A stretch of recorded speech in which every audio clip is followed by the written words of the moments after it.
Hey, community, here's what's brewing today. Finding your joy. Diarrhea Cha Cha Cha. And the U.S. Open was hella black. So get your cups ready for Minority Report.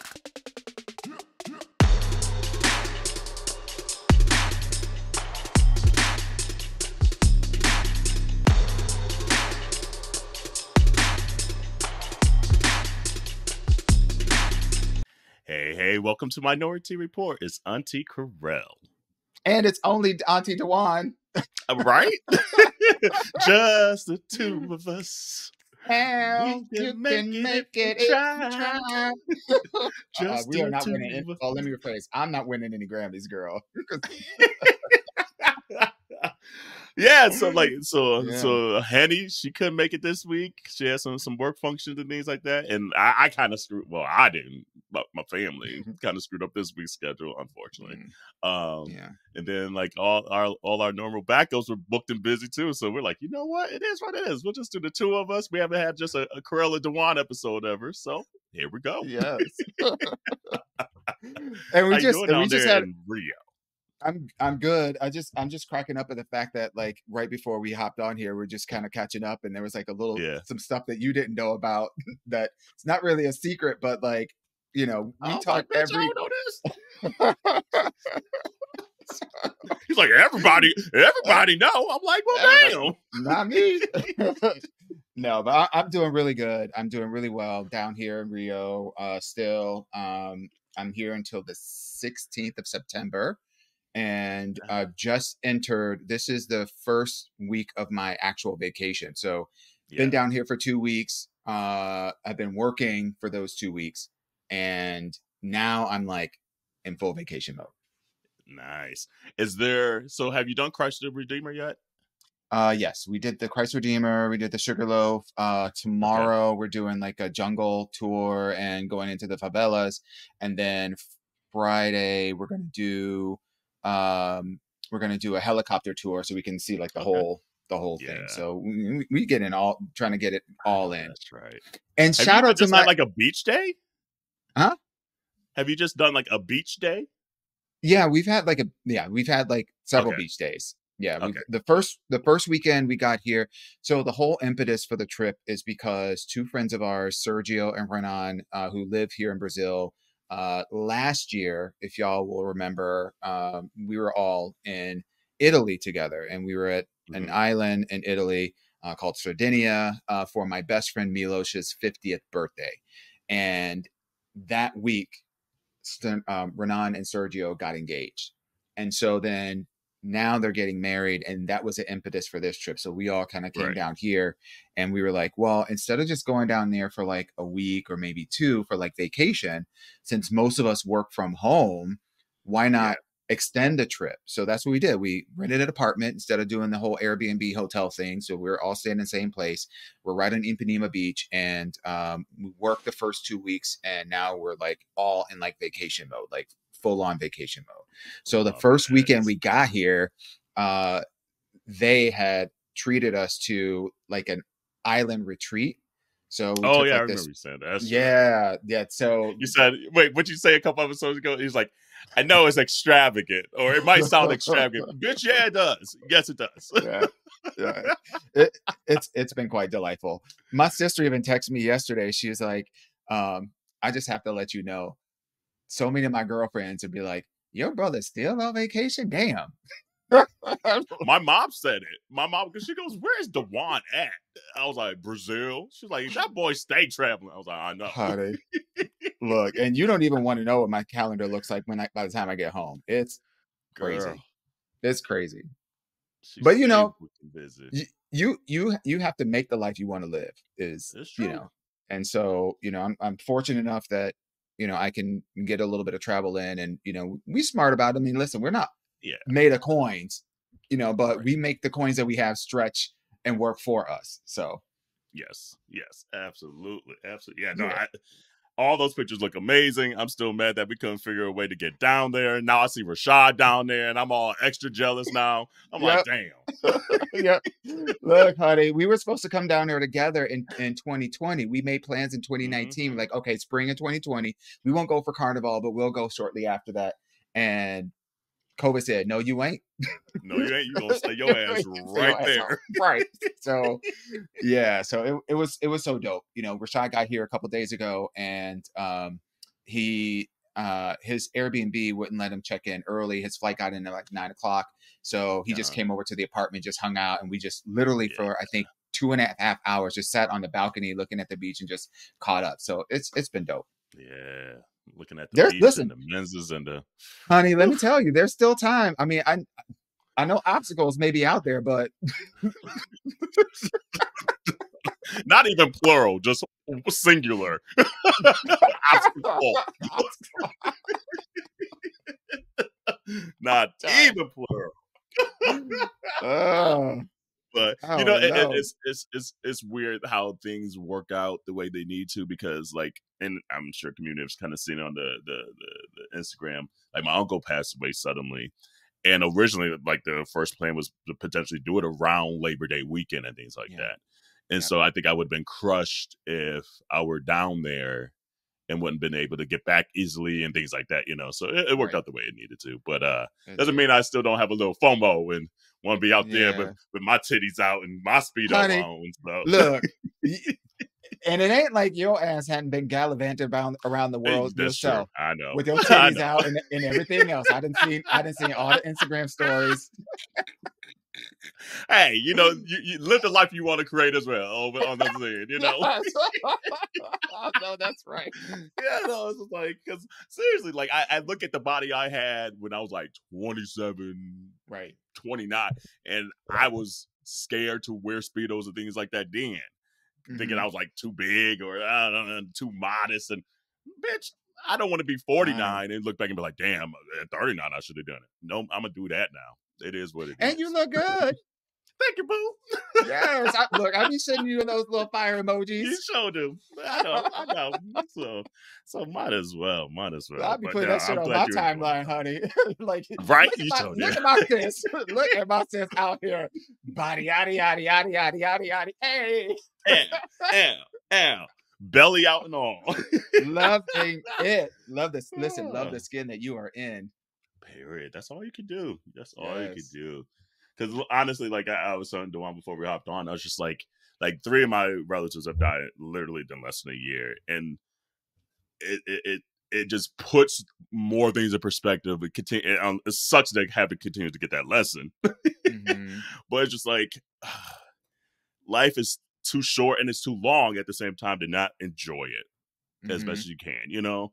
And whether that be traveling, whether that be even in your own home, if you don't have the funds to travel, figuring out what brings you joy, figure out what brings you life, and celebrate those you love, you know, and that you hold dear to. And so tell those that you love them, and hype them up and gas them up if you need to, because it's when you get to the end, and you know, it's just like that's what matters. Like it's not the PowerPoint that you do at work and Excel and all that stuff. It's just like, yes, you need to do that to get some money potentially, but at the end, if you're on your deathbed, you ain't thinking about all that. You think about the loved ones and things like that, and potentially like all the fun times you had in your life. So getting those lessons repeatedly, unfortunately, is like something that's still just top of mind for me, at least immediately right now. And so it's just like, that's what it is, you know. And it was just interesting too, some of like his kids getting up there speaking at the funeral, and they're like, especially one, like, because like my uncle was just like very jovial, very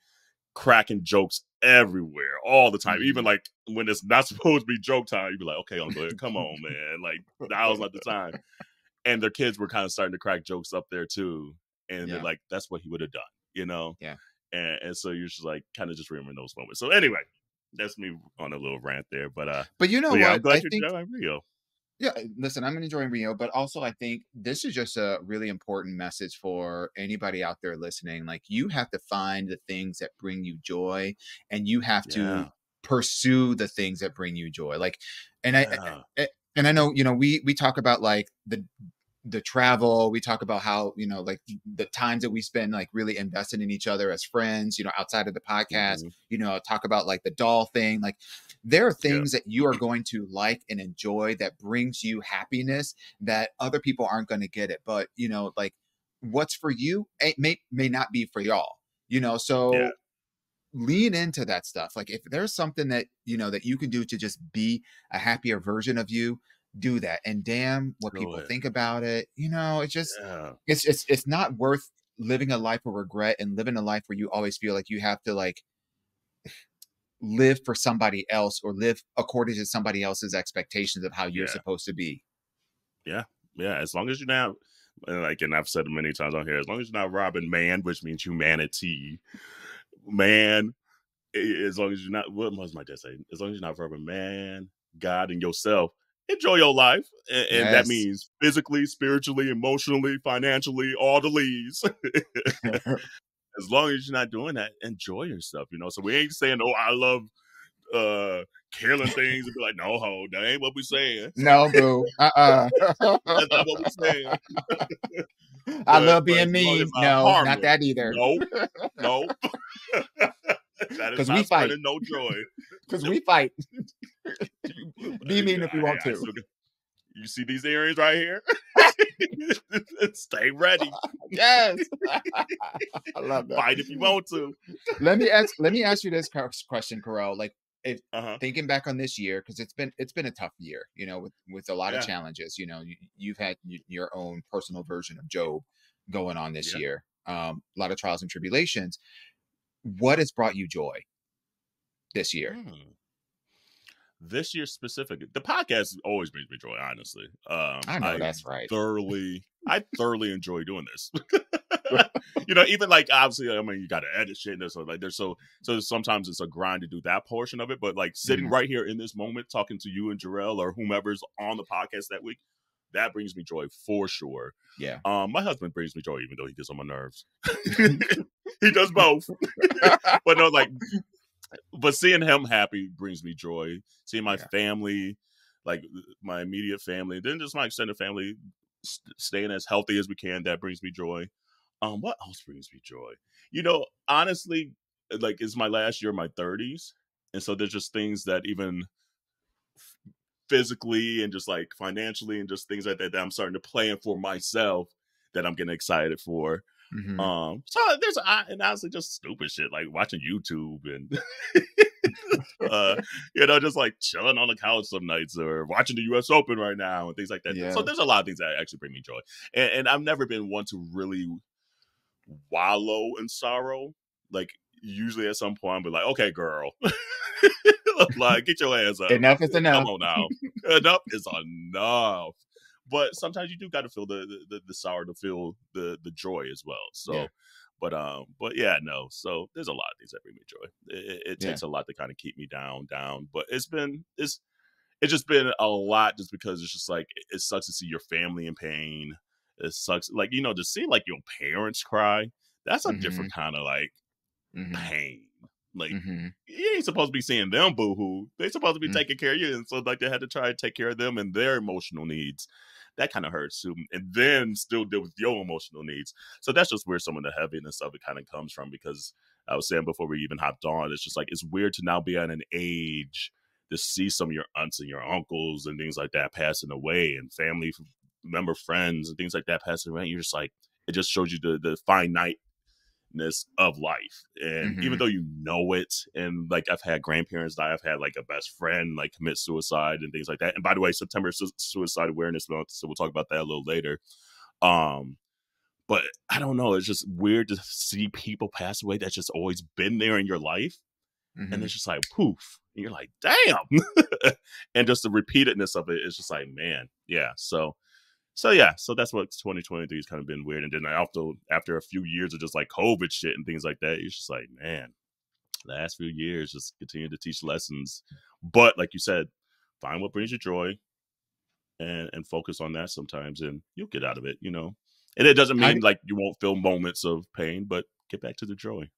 How do you feel about, because you just mentioned, I wasn't going to bring it up, but since you brought it up, you entered the 40 club. I know, right?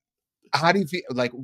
How do you feel about entering this new era of ageness and My what daddy does that era? mean for you? Yeah, what does that mean for you?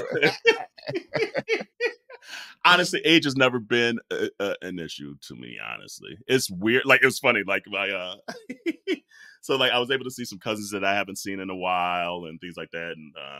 And one of my uncles, even though he lives like only like an hour from my parents back in Michigan, I haven't seen him in a few years. I haven't seen him and like my aunt Sonia since like before COVID. So to see them in person, and we're just chatting, and like I have a cousin that's autistic, and he's on like the spectrum or whatever. So whenever all the cousins get around, he's like, "Okay, who's the oldest cousin? Oh, Kerel, you the oldest cousin," and things like that. But they're going down, and my uncle was like, "Oh yeah, like how old are you? Like how old are you?" I'm like, "I'll be 40 in March," and it like blew his mind. Like he hadn't sat and thought about it, and he was just sitting there. He's like, "Nigga, you old." What? He's like, "Wait, you're gonna be," and so I think it made him realize for himself, like, hold on, I thought I was only 40, and there ain't no way, because like he was there when I was like born and all that stuff. And so yeah, that kind of blew his mind. And then my dad sat and thought, he was like, hold on, I haven't even sat and thought about this. And so it's been interesting. But for me, I don't know if 40 is what I thought it was gonna be. Mm-hmm. Like I thought, in your 20s and shit, you're like 40, damn, that's old and stuff like that. Right. It's like, no, there's still stuff I'm still figuring out. And I still, in my mind's eye, feel like I'm like 21. I think that piece right there is probably one of the biggest surprises for me. So I'm 47. I just turned 47 a couple of weeks ago. And I'm staring 50 in the eyeball. Yeah. And I think the biggest thing that really stood out for me in my 40s is I don't feel like 40. Like I don't feel like what I thought 40 would feel like, like, and so it's weird because when you start doing the math or you start comparing like, the people that that are in their 20s or in their early 30s and the lives that they're living, and you're like, been there, done that, and then you're like, what's going on with me? Right, like, right. Wait, I don't feel old. I mean, No. I may have a couple of more, Clooney's in my beard and I'm on my Clooney's temples, but, through. Right, but I don't feel like I got one step in the grave. Damn, Right. It's a weird. really weird feeling. You know what fucked me up the other day though? Because like this is what makes me realize I'm getting older. Because like things will come out and be like, oh, that was released 30 years ago. This was, and I'm like, I like distinctly remember when it came out. And the Mariah Carey Dream Lover album is 30 years, or Music Box, or one of the two are like are 30 years old, and she started posting stuff where she's like doing a re-release and da-da-da. And I was like, 30 years? I was like, damn, I remember like getting the cassette tape, I didn't have the money to buy it. So I borrowed it from my friend and looking at like the lyrics in the cassette tape and then put it in my boombox and recorded it, because remember you used to like copy the tape. Distinctly remember that. Like, those copies used to be so crunchy because they would pick up everything. Years ago. I'm like, oh my God. So it's moments like that where I'm like, okay, that's weird. That because like 30 years ago to me still feels like 1970, but it's really like 1990. Right. And I think we both remember the 90s. Seriously. So that's the weird shit. But no, I'm as long as I'm still here, I'm going to celebrate it and be happy. And I'm just going to get into my daddy era. That's what I'm going to do. Yeah. Also, I feel like watch out, youngins. You little 25-year-olds. I do feel like our 40 is very different than our parents' 40. 1000. Like the way that we're moving today is very, very different. Because like I remember people in their 40s, like my mom's friends who were older, like wearing like it was like they didn't dress up except to go to church. Like, right. But these 40-year-olds, they open an Instagram, not Instagram, they open it up OnlyFans. They out there living their bestest of lives, and I'm here for it. I'm 40s, all the way 50s, 60s. It's beautiful. I love it. Show it off, baby. Show it off. I'm not gonna be mad in the least bit. It ain't over until it falls off, bitch. Period. Period. And then even then, go back and pick it back up. Throw it over your shoulder and keep on going. I'm saying. I am saying. I hope I can go to the Walmart and get me some new balls in about 30 years. Y'all got them titanium steels. Oh, Jesus. Like, buy one, get one. Shit. Right. Oh, Lord. But yeah, no. I'm looking forward to it. I really am. And honestly, I'm trying to figure out what I want to do for my 40th. Like, I think at first I was like, ooh, maybe that's when I'll go down to Brazil or something like that. But I think I just want to celebrate with my friends and do ill shit. Okay. But how is that different than any other regular schmegular weekend, though? Not too much different. I mean,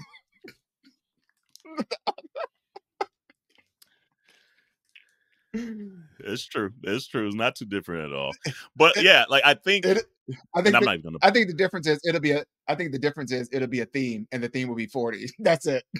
Right. That's about it. That's about it. Yep. Because every other thing is gonna be pretty much the same.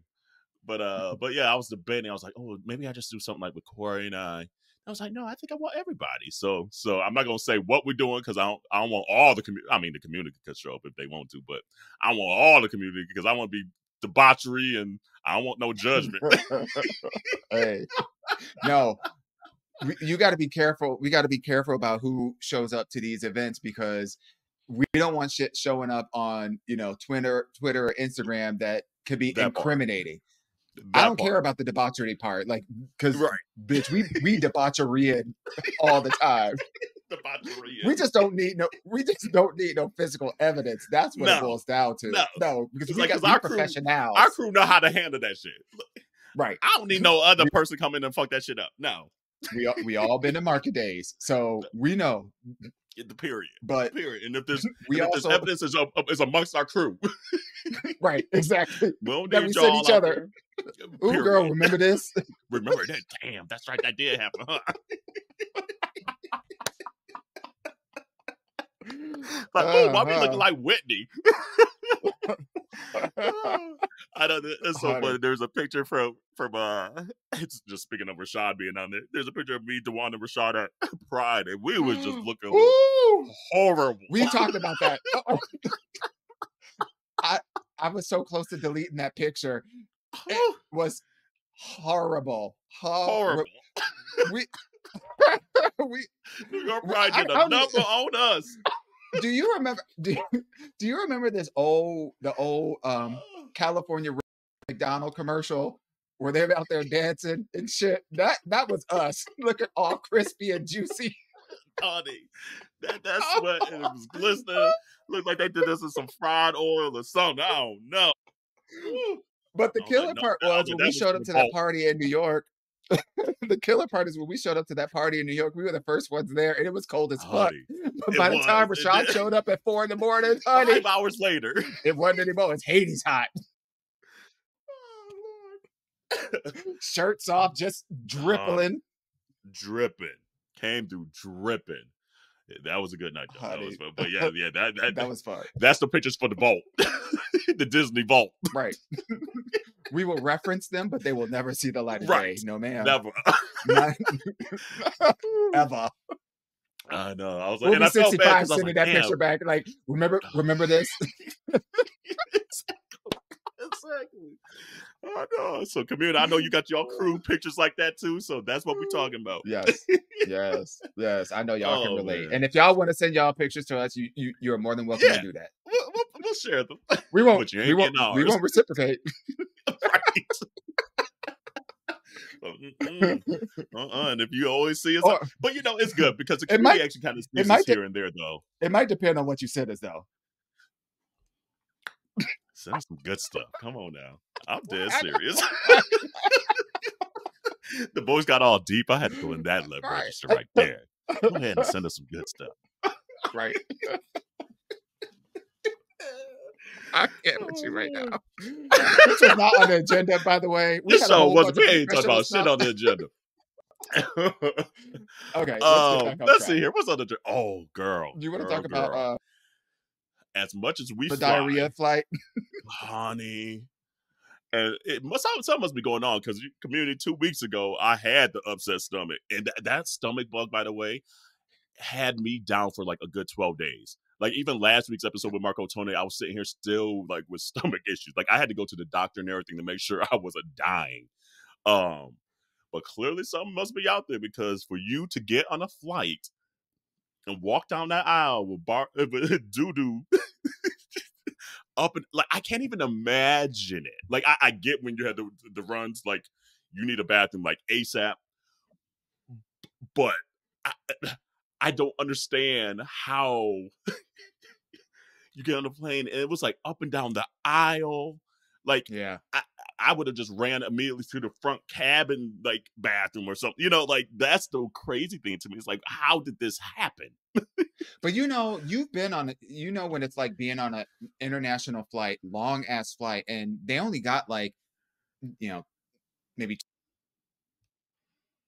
probably 4 bathrooms in between Comfort Plus and like economy in the middle section, and then they have maybe 1 or 2 at the back of the plane. But there'll be times during the flight, especially if it's not an overnight flight, there'll be times during that flight where all of them bathrooms will be locked up. So if you gotta go, and depending on where you're sitting at in relationship to where the bathroom is, that could be a long ass walk. and you got the bubble guts going. It's the worst. The worst. Could you imagine? Worst. Could you imagine having an aisle seat for that flight? Like here you are minding your own damn business. And you might get the little drippers on your leg. Oh, and literally, it left Atlanta, and they only made it to Virginia and had to turn that plane around. So you know when your stomach is sour, that smell, it's different. I would be like, throw me off this plane. Throw me off this plane. And then on top of that, somehow you got to get off the plane. So now you got to double dutch your way out of that to avoid, okay, now how am I going to get out of my row, not step in some stuff? I got to get my shit out of it and still get off the plane and try to dodge wherever. Honey, no ma'am. And I'm surprised this person's name or image has not been released. That might be some stand-up people because you don't boo-booed up and down these aisles. Yeah. I need some new nostrils. Yeah. Yet we ain't gonna put your picture out there just because that's embarrassing enough. But you know what? I have to imagine that this person, like, first of all, this has to be one of the most embarrassing things that have ever happened to a human being, to like have 200 people. I don't know what's going to be flight. More embarrassing than that.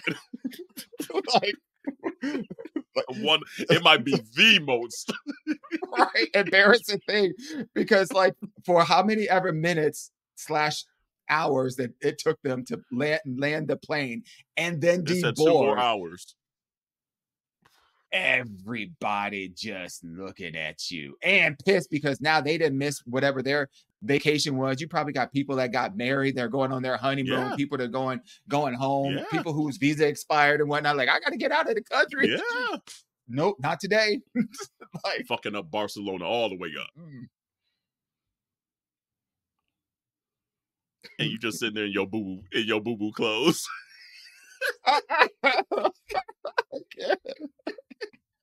You just sit there in your boo-boo clothes. And don't be wearing something that you like, because then you got to throw it all. You got to throw the whole thing away. It's like throw the human and the clothes away. God damn. I don't know, like, what literally. I would have to move to Tibet. Oh, honey, just ship me off to Mars. Something. Get rid of me. Come on. Oh my God, just throw it all away. yeah, like, and I've seen some things on Twitter where like they showed literally all like the hazmat stuff in the aisle that they were trying to clean it up Yeah. with, and it was like Yeah. a horror scene. Yeah. A horror scene. Like, oh my god. Yeah, this was a Saw episode. Somebody did something. 1000%. Somebody 1000%. did something really awful, and this is the punishment that they got by virtue of this individual. No, I gotta go get a hepatitis A and B and C shot and all the shots. Oh my god. Ooh, well, bless their heart. I hope they feel better. That's awful.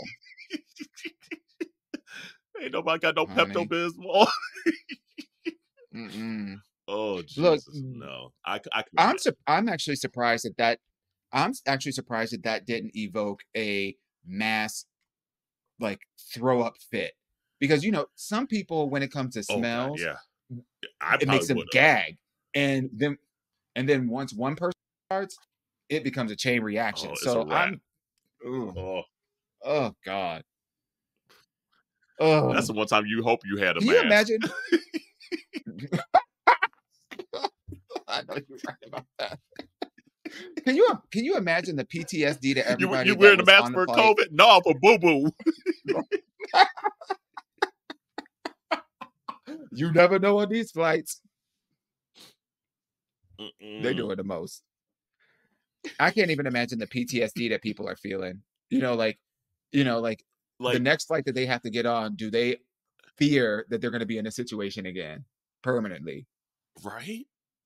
Because once it happens, it becomes a reality. It's not like a remote thing. Yep. I'll take the train. I'll walk to Barcelona. Damn. Right. It's like, let me Michael Phelps my way over there. Not this again. Jesus. So I'm good on that. And then also, did you hear the Fyre Festival is back, by the way? I have heard, yes, I've heard that the Fyre Festival is back. I also heard that they have pre-sold and sold out of supposedly sold out of all the tiers that they were promoting, but there's no details about what the tiers are, which to me just sounds like another goddamn scam. Again, like this sounds like bullshit.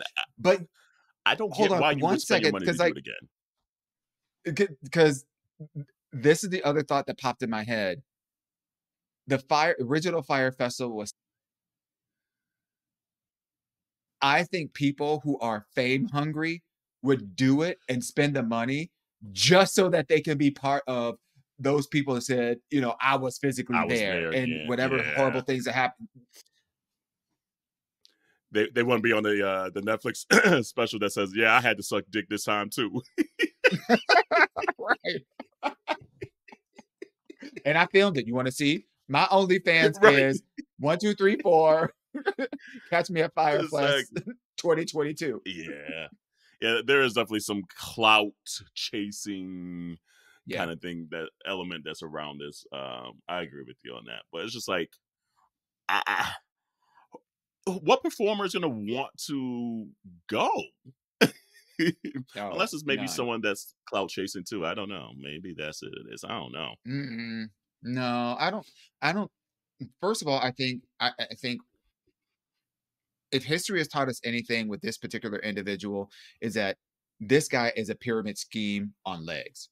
So all that he knows how to do is take, to pay, take money from Paul to pay Peter. That's it. And oftentimes Peter is himself. So there's nobody there. I can't imagine there being any self-respecting or non-self-respecting artist that is well known that would sign up for this. I can't imagine that they had the funding to be able to put something together like this. So it'll be interesting to see what happens with this. It reeks of a media stunt to me, though. 1000%. 1000%. I feel like there must be some deal already on the table, behind the table, to film this as a special again, to, you know, because it was like this flash in the pan. I can't remember. I think it was like right before COVID. Maybe it was the year before COVID or something like that. And trying to get that craziness again, that hoopla again. And if I were a performer, I'd be like Aretha. Give me my money up front. I'm gonna put it in my pocketbook.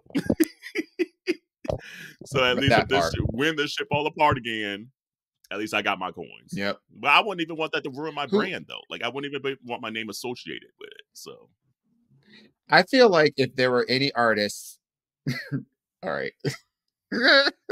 I'm not gonna say that, but if there are any artists, Neo and Tyrese.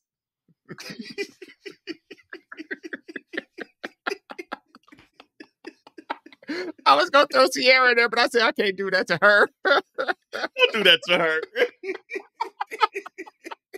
But definitely those two. Definitely those two. Neo and Tyrese, honey. And let's throw Natasha Scott in there too.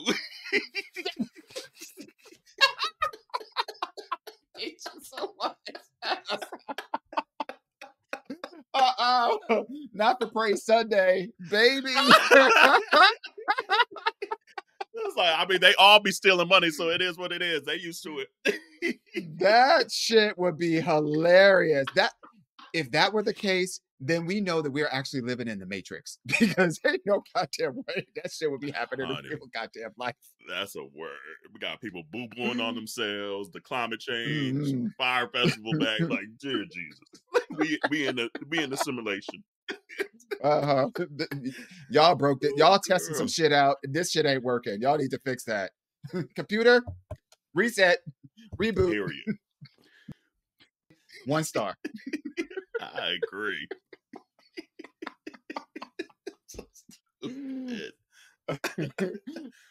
So, can we talk a little bit about Beyonce? Girl. We literally talk about every episode, but every episode in that week, she does something that makes my mouth go agape again on this damn tour. Yeah. Before we even like talk about like her birthday part of it, the LA fashions, the one where she had that jumpsuit and it was like the multicolored fucking like cat suit, that shit looks so fucking good. Yeah. I was like, oh my God, she looks so fucking incredible. And then the first LA night she did the Drunken Love and Thick and All Up in My Mind portion again. So that came back out. Mm-hmm. But then 9/4 BDay. Yeah. You get a Diana Ross to come out on stage during the Pure Honey section to sing her hangover song. Amazing. Oh, incredible. And she was like, people maybe of younger generations forget just like how iconic Diana Ross is. Like she was probably the first original Black pop star, honestly, really. Like she came before like Donna and Patty and all them. Like people looked at Diana and was like, oh wow, I could be that glamorous. Black women, I should say. Say I could be that glamorous. I could be this successful. I could be this everything. Even though she didn't have the greatest voice or the most powerful voice, there was just this packaging that we hadn't seen from a Black woman before. So to fast forward to 2023 and have her singing in front of tens of thousands of people happy birthday to Beyonce after the iconic career that Diana has had and her iconic moment in like Central Park and things like that, it was insane. It was incredible.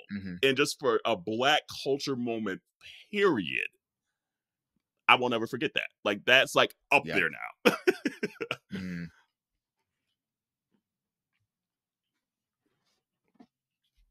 I 100% agree. I feel like Beyonce continues to up the ante. And I also feel like what she's done so well with this tour is she stayed away from rinse and repeat on every single level, with the exception of maybe just the staging, right? The stage, because you know that shit's hard to like customize every single time.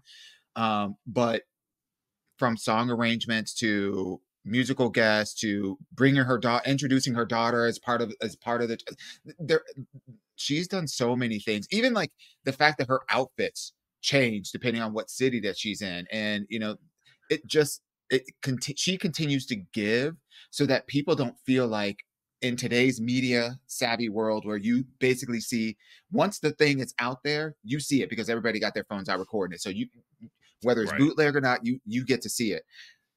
But for people that like we saw it way back in March in Paris.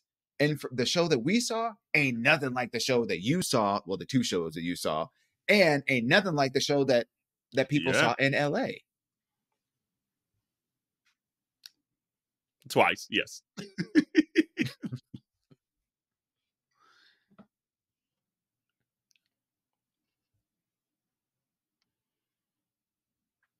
Oops, sorry. And if my reaction or his reaction is a little something we did with Wi-Fi stuff, but that's okay. But yeah, no, it's completely different. And thing is like, I mean, we had Kendrick Lamar part for the America's Got a Problem with just Fyre, so that was like another surprise moment. And then just to see her opening up on stage, the vulnerability of just saying how happy she is, like we were talking about just joy earlier, how much joy she's getting out of doing this tour, which is just providing us joy. And it was a cool moment that how she, because she turned 42 and she was just like saying, I'm thankful for my mom, thankful for my dad doing this job. And then also called out Kelly Rowland, Michelle Williams, LaToya Luckett, and Latavia Robinson. She didn't say Farrah, though. She didn't say Farrah. Farrah's still looking for her suitcases somewhere. Looking for her suitcase, right? I hate you so much. But it's just cool for her to just know how big this moment is. And we've said that throughout the time, the whole time we talk about this damn tour, is we just feel like this is her grand opus, her moment to acknowledge her career, and that it might not get bigger than this from here on out, whether she wants to or not. I don't know, but I think she knew how big this was going to be, and she's soaking it all in, and we're all soaking it all in. It's been so incredible, and just again, like the new outfits, like that sheer black number where she just had the little panty on. I was like, bitch, you better stun on us, ho. Just stun on us. It's been great. It's been great. So it's just been cool. Every stop, something just more to talk about. And now she's maybe only has like 8 shows left or so.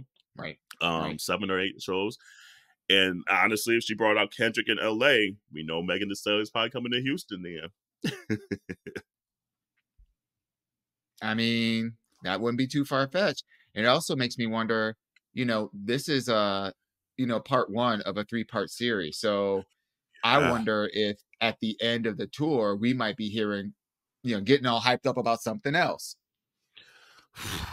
My pocketbook can't take it right now. Album, let me go get my money back up right quick. Do you think that we'll be ready for another Beyonce album? Yes. Yes. I will always gladly take a Beyonce album. Like, I'm not gonna be like, oh no, wait 5 years. No, give it to me tomorrow. Like, give it to me before you give me them visuals, huh? Honey. But yeah, it's just, I still just don't know what Act 2 and 3 are gonna be. It's just really interesting what that even looks like and what she does.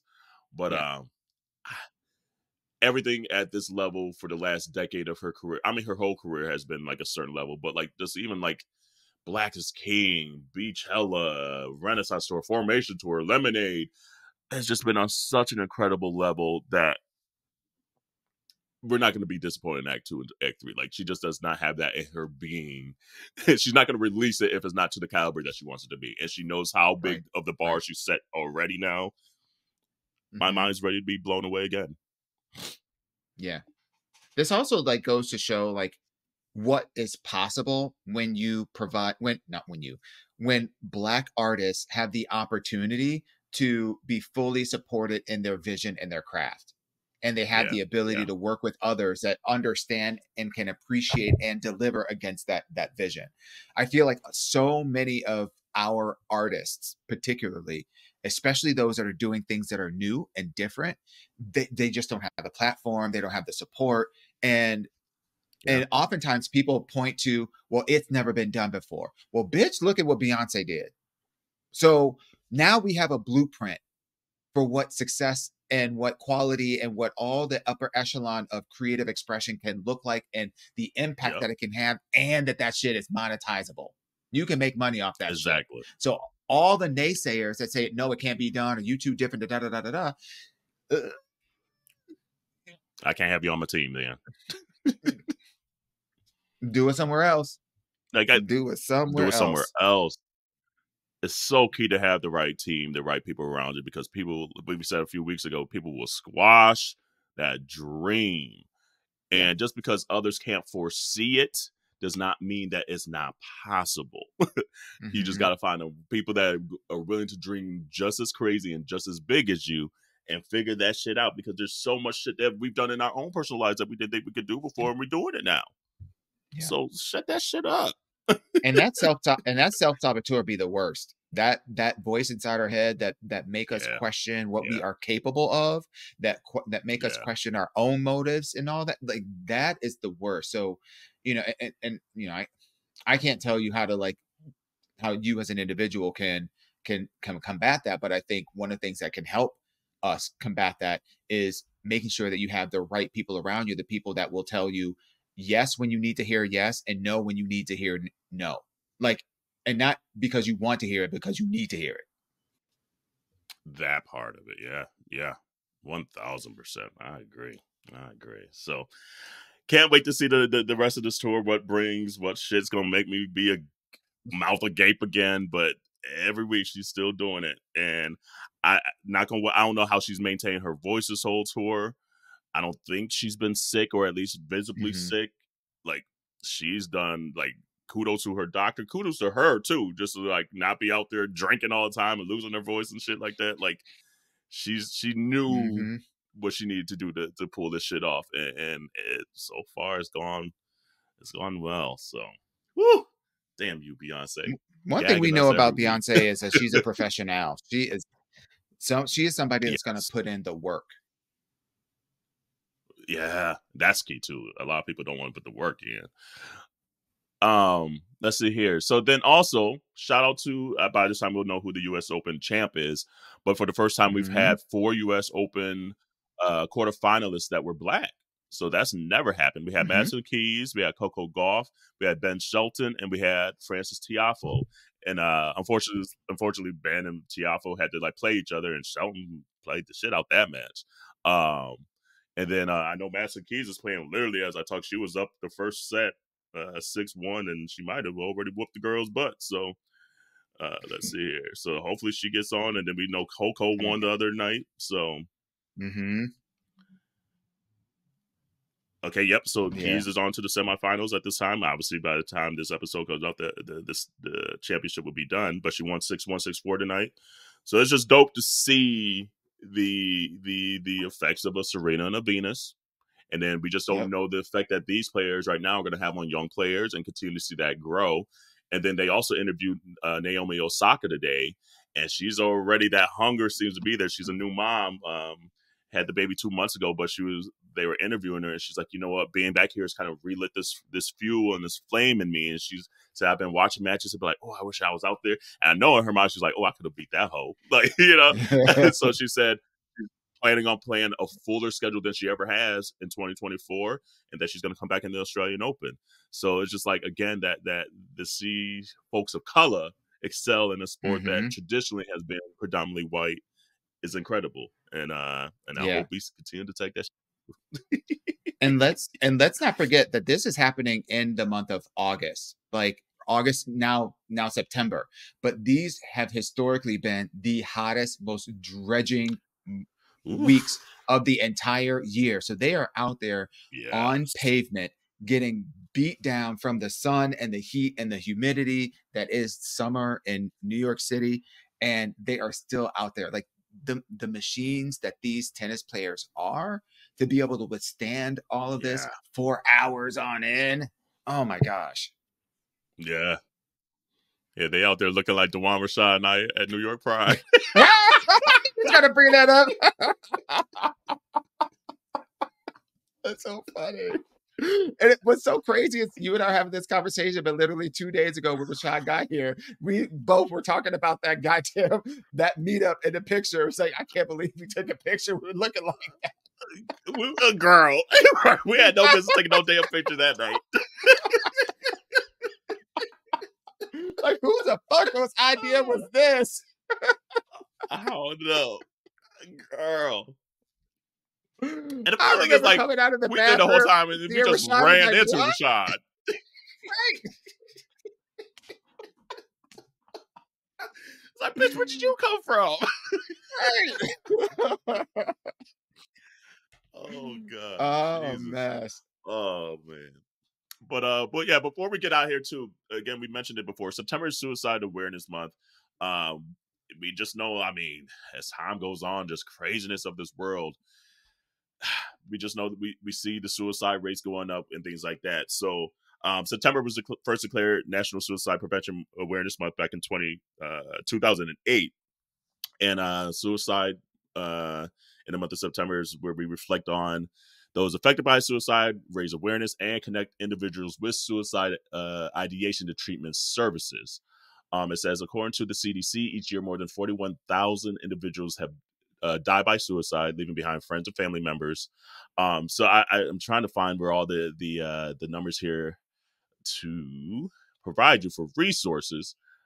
Just in case, and honestly, speak out. Don't be ashamed of it with mental health and things like that. We speak about it all the time on here, but we want you to know that we are a resource. So if you need to talk to somebody, talk to us. But if you don't want to talk to us, I'm trying to find all the numbers here for you real quick. Hold on, bear with me. Let's see here. While you're doing that, just to talk a little bit about some of the stats. For LGBTQ youth, they're more than 4 times likely to attempt suicide than their peers. So even within our own, and then when you add the intersectionality of being part of the queer community, then also being part of the Black community or the Latinx community, or whatever, the pressures are increasingly more devastating for our youth and for our community, and we just have to make sure that we have the resources out there to support. I agree. And so the major one is 988. So that's the new number that the new national suicide line that they created, I believe, last year. So you could call that. I believe you can also text 988 or like a pound 988. Mm-hmm. But then, like Dawon just said, like there's a Trevor Project, which is another great one that really specifically focuses on the LGBTQIA plus community. Do the due diligence. We need you here. I personally have had suicide affect my life from a good friend literally right out of college, and that shook me to my core, because you're like, oh, I didn't see this coming. I think a lot of times you're not going to. Yeah. If you don't feel comfortable telling your friends like that, please reach out. 989 or 988, sorry. And then also the Trevor Project's also a great one. Let me find their number real quick for you. Let's see here. That way we keep you here. We need you to stay a part of the community. Come on now, Yes. And why are these numbers so hard to find? Like, this shit should be like easy to find. Here we go. 1-866-488-7386. And you will hear a live voice on the line. Again, that's 866-488-7386. And then also just the national hotline. And so that was the Trevor Project line, but also just the national suicide awareness line is 988. So we just want to make sure that was out there, provide visibility this month if you need help and things like that. So anything else on your heart and mind? We'll keep this episode kind of short and simple, Jarrell, we miss you, boo. And we'll see you next week. And by the way, that's what I will say. Next week's episode. Yes. It's going to be super cute. It's going to be super You don't want to miss it. So that's just a little teaser for next week. But anything else on your heart and mind there, Dawon? No. Well, the only thing that I can think of is the doll saga continues. And so we'll be releasing some more information about, the name, game, and all those details coming out soon. But I have some other things that are in the works that I need to share with y'all. Yes. And we'll get him. We'll But get I him love back y'all. stateside. We'll get him back stateside before we release all the doll stuff. Yeah. Other than that, wash your hands, wash your legs, wash your ass. We'll see you next week. Mwah.